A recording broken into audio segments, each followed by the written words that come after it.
आज की हमारी कहानी एक ऐसे शापित कैमरे की है जिससे तस्वीर खींचने पर 24 घंटों के अंदर उस इंसान की मौत हो जाएगी। तो कहानी की शुरुआत में हम सारा और लिंडा नाम की दो लड़कियों को देखते हैं। सारा को उसकी माँ की पुरानी चीजों का एक बक्सा मिला था जिसे वो दोनों देख रही थी। लिंडा को अंदर से एक प्लास्टिक बॉल मिलती है जो उसे कुछ खास नहीं लगती और उसे फेंक देती है। उन दोनों को सारा की माँ के कुछ प्रेम पत्र भी मिलते हैं, लेकिन तभी सारा को उसकी माँ का एक पुराना कैमरा मिलता है और उसके साथ उसकी माँ की एक आखिरी तस्वीर भी, जो उस कैमरे से उनके मरने से पहले खींची गई थी। लिंडा देखती है कि क्रेग नाम के एक लड़के ने उसकी इंस्टा फोटो को लाइक किया था, जो सारा को अच्छा नहीं लगता क्योंकि वो क्रेग को पसंद करती थी। इसीलिए वो लिंडा से उस कैमरे से उसकी एक तस्वीर खींचने को कहती है जो सिर्फ क्रेग ही देख सके। सारा एक अच्छी सी ड्रेस पहनकर पोज मारती है और लिंडा उस कैमरे से उसकी एक तस्वीर लेती है। वो उस फोटो के आने का इंतजार करने लगती है कि तभी लिंडा के घर जाने का टाइम हो जाता है और वो चली जाती है। इसके कुछ देर बाद जब सारा घर वापस आती है तो लिंडा अभी तक उससे मिलने नहीं आई थी और जब वो अपने कमरे में जाके उसकी तस्वीर देखती है तो फोटो में उसके पीछे किसी की परछाई थी। तभी घर की रोशनी झपकने लगती है और सारा को किसी के पीछे होने का एहसास होता है। जब वो बाहर देखने जाती है तो वहां कोई नहीं था, मगर जब वो पीछे मुड़ती है तो अटारी में से वही प्लास्टिक बॉल नीचे गिरती है, जिसे देख के सारा को लगा कि लिंडा उसके साथ कोई मजाक कर रही है। सारा घबराते हुए अटारी में जाती है, लेकिन उसके ऊपर चढ़ते ही वहां की सीढ़ियां अपने आप गिर जाती है। सारा को अटारी के दूसरे तरफ कुछ प्लास्टिक के पीछे से किसी के सांस लेने की आवाज आती है। जब सारा उस तरफ जाती है तो कोई उसका हाथ पकड़ लेता है और डर के मारे सारा अटारी से नीचे लटकने लगती है। तभी कोई चीज उसे ऊपर खींच लेती है और बेरहमी से मार के वापस नीचे फेंक देती है। इस घटना के कुछ समय बाद हम एक हाई स्कूल के बच्चों को देखते हैं जिनकी तस्वीर खींची जा रही थी और यहाँ हमें बर्ड नाम की एक लड़की दिखाई जाती है जो किसी कारण से अपना दुपट्टा उतारने से मना कर देती है। इसी के चलते स्कूल में बच्चे उसका मजाक भी उड़ाते थे। जब वो घर जा रही थी तो बाहर बर्ड कॉर्नर नाम के एक लड़के की तस्वीर लेने लगती है जिसपे उसका क्रश था। बर्ड एक एंटीक स्टोर में काम करती थी और उस स्टोर के मालिक का बेटा टाइलर बर्ड के पास आता है जो उसके लिए कुछ चीजें खरीद कर लाया था, जिसमें एक पुराना क्लासिक कैमरा भी था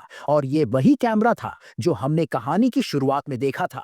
बर्ड उस कैमरे को देख के काफी खुश हो जाती है क्योंकि ये मॉडल काफी सालों पहले बनने बंद हो गए थे और वो तहे दिल से टाइलर का शुक्रिया अदा करती है क्योंकि बर्ड को तस्वीरें खींचने का शौक था। बर्ड टाइलर को वहां खड़ा करके उस कैमरे से उसकी एक तस्वीर लेती है और जब वो दोनों तस्वीर के आने का इंतजार कर रहे थे तो टाइलर बर्ड को किस करने की कोशिश करता है, लेकिन बर्ड पीछे हट जाती है। टाइलर उससे माफी मांगने लगता है जहां बर्ड जल्दी से अपना सामान लेके चली जाती है। टाइलर देखता है कि बर्ड उस कैमरे का कवर भूल गई थी और इसके पहले कि वो उसे आवाज लगाए बर्ड वहां से जा चुकी थी। बर्ड अपनी साइकिल में बैठ के घर आती है और जब उसे वहां एक आदमी उसकी बच्ची के साथ खेलता दिखता है तो बर्ड को उसके पिता की याद आती है जो अब इस दुनिया में नहीं थे और वो अपने दूसरे कैमरे से उनकी तस्वीर ले लेती है। घर के अंदर हम बर्ड की मां को देखते हैं जो एक अस्पताल में नर्स थी और आज उनको डबल शिफ्ट करने जाना था, जिसके बाद अपने कमरे में बर्ड उस कैमरे के अंदर दूसरी रील डालती है और अपने कुत्ते नेड की तस्वीर लेने लगती है। उस कैमरे को देख के नेड काफी अजीब बर्ताव कर रहा था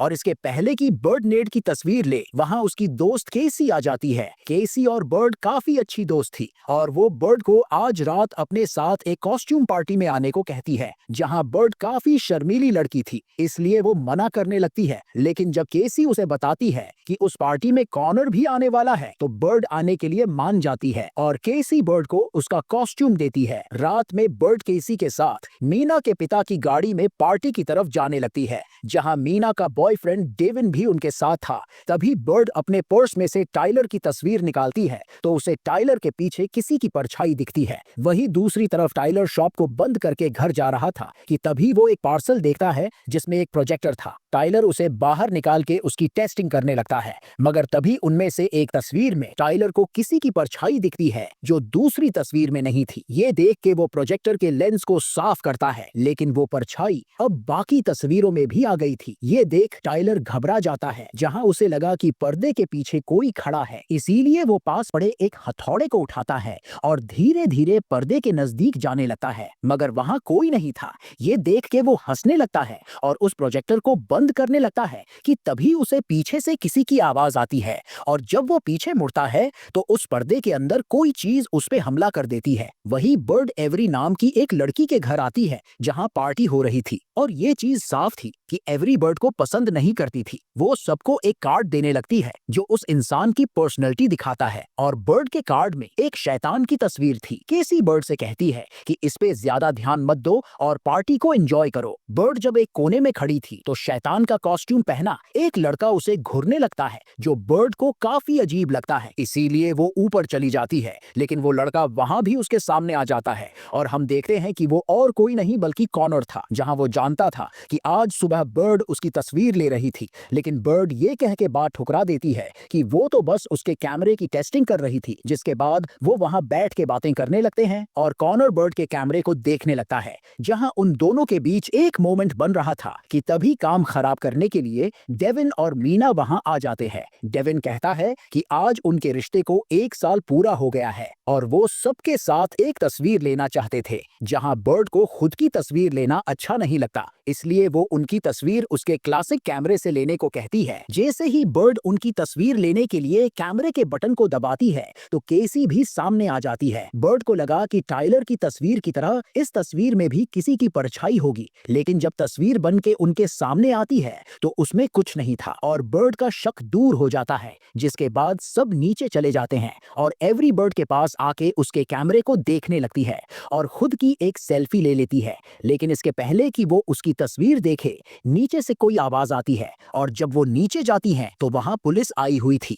वो बर्ड को अपने साथ पुलिस स्टेशन ले जाते हैं जहां उसे समझ नहीं आ रहा था कि आखिर मांजरा क्या है। यहाँ पर शेरिफ पेम्ब्रोक बर्ड को बताते हैं कि उसके दोस्त टाइलर को किसी ने मार डाला है। ये सुन के बर्ड के पैरों तले जमीन खिसक जाती है और वो पुलिस को बताती है कि उसने आखिरी बार टाइलर को शाम को देखा था। पेम्ब्रोक यहाँ बर्ड को पहचान लेता है जहां वो उसके पिता को जानता था, जहां एक एक्सीडेंट में उनकी मौत हुई थी और उस वक्त पेम्ब्रोक भी वहां मौजूद था। वो बर्ड से कहता है कि तुम एक बहादुर लड़की हो। टाइलर की मौत से बर्ड काफी घबरा गई थी, जहां उसकी माँ उसे कंधा देती है और कहती है कि सब ठीक हो जाएगा। जब बर्ड अपने कमरे में बैठी टाइलर के साथ बिताए पल याद कर रही थी तो वो देखती है कि उसकी तस्वीर में से वो परछाई गायब हो गई थी और एवरी की तस्वीर में चली गई थी। तो क्या इसका मतलब अब एवरी की मरने की बारी है? बर्ड एवरी को कॉल करने लगती है, लेकिन फिर उसे लगता है कि ये सब उसका भ्रम है और वो सो जाती है। वही पार्टी खत्म होने के बाद एवरी सबको अपनी से भागती है, जहां अब वो घर में अकेली थी और वहां पड़े कुछ पुतलों से वो डर जाती है। एवरी उनको साइड में रखती है और फिर कचरा साफ करके बेसमेंट में जाती है। तभी उसे ऊपर से किसी के चलने की आवाज आती है और जब वो ऊपर देखने जाती है तो वहां कोई नहीं था, मगर तभी पीछे से किसी के चलने की आवाज आती है जहां एक क्रीचर उसकी तरफ आने लगता है और वो डर के भागने लगती है। वो भागते हुए एक सीलिंग लैंप से टकरा के गिर जाती है और तभी पीछे से वो क्रीचर उसे मार देता है। अगली सुबह बर्ड को केसी का कॉल आता है जो उसे एवरी के बारे में बताती है कि उसकी बेसमेंट की सीढ़ियों से गिरने से मौत हो गई है। ये सुन के बर्ड जल्दी से एवरी की तस्वीर देखती है जिसमें अब वो परछाई नहीं थी और उनकी ग्रुप फोटो में आ गई थी, जिसमें केसी, डेविन, कॉनर और मीना की तस्वीर थी। ये देख के बर्ड का शक यकीन में बदल जाता है और वो उस कैमरे को तोड़ने की कोशिश करती है, लेकिन उसमें से एक शॉक वेव निकलती है जिससे बर्ड गिर जाती है और वो देखती है कि उस कैमरे को कुछ नहीं हुआ था। जिसके बाद बर्ड स्कूल आती है जहां केसी उससे कहने लगती है कि आखिर ये सब क्या हो रहा है। कैफेटेरिया में डेविन और मीना परेशान होके बैठे थे कि एक ही दिन में उन्होंने अपने 2 दोस्तों को खो दिया। तभी बर्ड वहां आती है और उनसे कहती है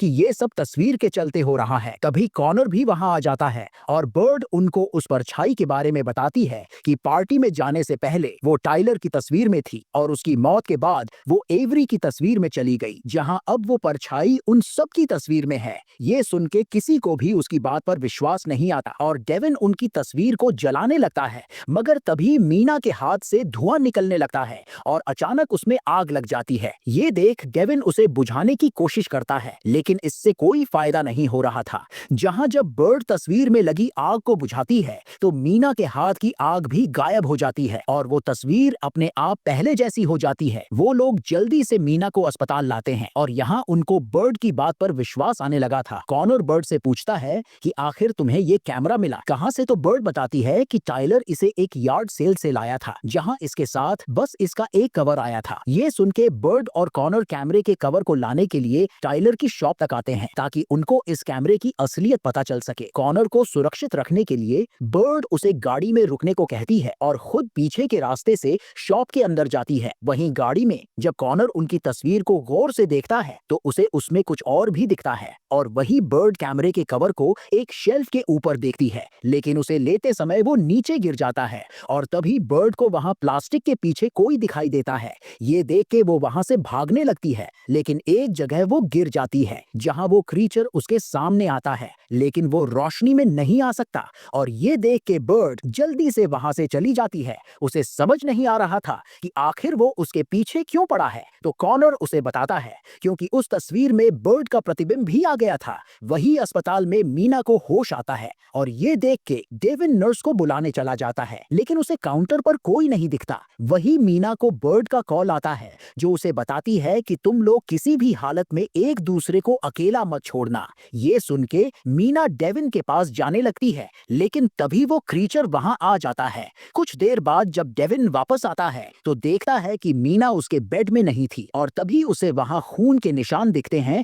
जो एक पर्दे के पीछे जा रहे थे। डेविन जब वहां देखता है तो मीना की लाश लटक रही थी। कुछ देर बाद बर्ड और कॉनर अस्पताल आते हैं तो पुलिस वहां डेविन का स्टेटमेंट ले रही थी और उनके हिसाब से मीना ने खुद की जान ली है। यहाँ डेविन इन सब चीजों के लिए बर्ड को जिम्मेदार ठहराने लगता है और ये सुन के बर्ड वहां से चली जाती है। कॉनर बर्ड के पास जाता है और उससे कहने लगता है कि डेविन की बातों पर ध्यान मत दो, वो बस मीना की मौत के दुख में है। बर्ड कहती है कि वो सही कह रहा है, वो जिस भी इंसान के करीब जाती है वो उनको खो देती है। बर्ड यहाँ कॉनर को उसके पिता के बारे में बताती है जिनकी एक कार एक्सीडेंट में मौत हो गई थी। ये सुन के कॉनर कहता है कि अगर तुम्हारे पिता जिंदा होता तो इस वक्त वो क्या करते। जहाँ बर्ड कहती है वो इन सब चीजों की जड़ तक पहुंचने की कोशिश करते। ये सुन के वो उस कैमरे के कवर को चेक करने लगते हैं जिसमें उनको 1974 का एक पुलिस रिकॉर्ड मिलता है। ये देख के वो दोनों एक लाइब्रेरी में जाते हैं और पुराने अखबार देखने लगते हैं, जहां उनको पता चलता है कि एक फोटोग्राफर ने उसके स्कूल के 3 बच्चों को किडनैप कर लिया था और उनको मारने से पहले उसके कैमरे से उनकी तस्वीर ली थी।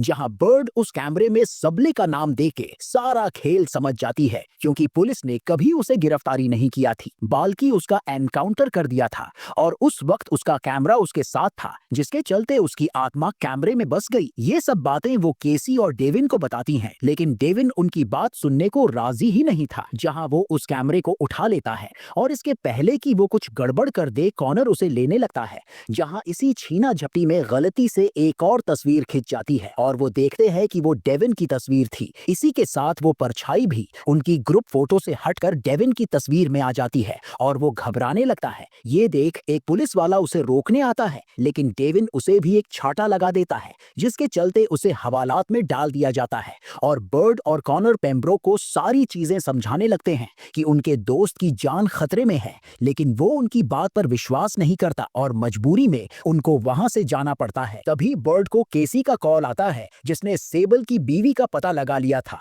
जो अभी भी उसके घर में नाम बदलकर रह रही थी। ये सुन के वो दोनों रात के अंधेरे में वहां आते हैं और यहाँ वो लेना सेबल से मिलते हैं, जिसे जब बर्ड वो कैमरा दिखाती है तो लेना उनको बताती है कि ये उसके पति का नहीं बल्कि उसकी बेटी का कैमरा था। वही जेल में अचानक बिजली चली जाती है और तभी सेबल आके जेल के अंदर डेविन को मार देता है। दूसरी तरफ लेना उन दोनों को उसकी बेटी रेबेका के कमरे में ले जाती है और उनको बताती है कि अब वो इस दुनिया में नहीं है। जहाँ जो हत्या उसके पति ने की थी वो सब उसने अपनी बेटी के लिए ही की थी। असल में रेबेका को उस कैमरे से काफी लगाव था, लेकिन इसके चलते सब स्कूल में उसका मजाक उड़ाते थे। जहाँ एक दिन कुछ बच्चों ने बेहला फुसलाकर रेबेका को अपने साथ आने को कहा और उसे शराब पिला के उसी कैमरे से उसकी गंदी गंदी तस्वीरें ले ली और फिर पूरी स्कूल में उसे लीक कर दिया। शर्म के मारे रेबेका ने खुद की जान ले ली और जब उसके पिता सेबल को इसके बारे में पता चला तो उसने उन बच्चों से बदला लेने का फैसला किया, लेकिन इसके पहले कि वो आखिरी बच्चे को मार सके पुलिस ने उसे ढूंढ लिया और उसका एनकाउंटर कर दिया।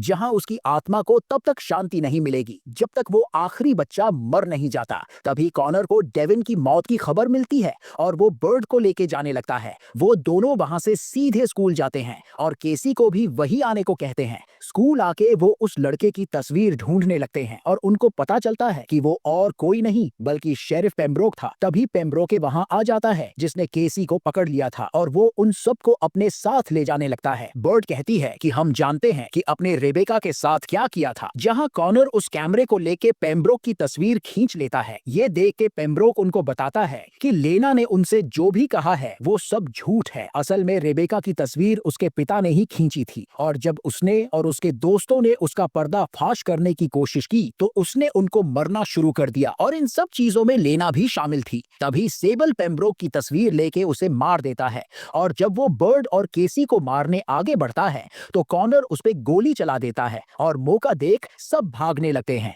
भागते हुए बर्ड और केसी बाथरूम में चली जाती है और वहां गर्म पानी चालू कर देती है जिससे सेबल उनके पास नहीं आ पाता क्योंकि कोई भी गर्म चीज में तस्वीर खराब हो जाती है। इसीलिए वो कॉनर की तरफ जाने लगता है और बर्ड केसी को वहां छोड़कर कॉनर के पास जाती है। बर्ड उससे कहती है कि इसे मारने के लिए हमें उसकी तस्वीर लेनी होगी और वो जल्दी से जाके कैमरे को ले लेते हैं मगर तभी पीछे से सेबल कॉनर को ले जाता है। ये देख बर्ड कॉनर को बचाने के लिए अपनी एक और तस्वीर लेती है जिससे सेबल उसका पीछा करने लगता है और बर्ड उसे उनके स्कूल के डार्क रूम में ले जाती है। यहाँ सेबल बर्ड को पकड़ लेता है लेकिन किसी तरह वो उसकी तस्वीर ले लेती है और उसे क्रश करने लगती है। बर्ड का हाथ भी फ्रैक्चर होने लगता है क्योंकि उस तस्वीर में उसका हाथ भी आ गया था। लेकिन जब ये पेतरा भी काम नहीं आता तो बर्ड उस तस्वीर को जला देती है जिससे सेबल राख बन जाता है। जिसके बाद वो तीनों राहत की सांस लेते हैं और बर्ड उस कैमरे को समुंदर में फेंक देती है ताकि आज के बाद कोई भी उस बुरे साए का शिकार ना बने।